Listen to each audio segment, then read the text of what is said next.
ఇప్పుడు చూడండి, మరి పరిసయ్యుడు చేస్తున్నాడు, కానీ ఏ విధంగా ప్రార్థన చేస్తున్నాడంటే గర్వముతో కలిగిన ప్రార్థన, కుటిలమైన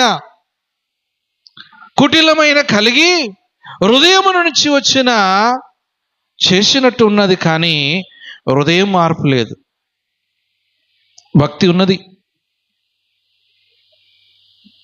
పైన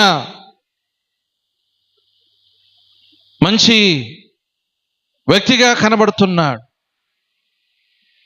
హృదయ మార్పు లేదు. హృదయ మార్పు లేదు. స్వనీతి ఏం కలిగి ఉన్నాడనే? స్వనీతితో ప్రార్థన చేస్తున్నాడు. అతని యొక్క స్వనీతి ఏమి కలిగినదో దాని గురించి కొన్ని మాటలు మనం చూస్తే, మనము ఇదే తన మంచి ప్రవక్తలను గురించి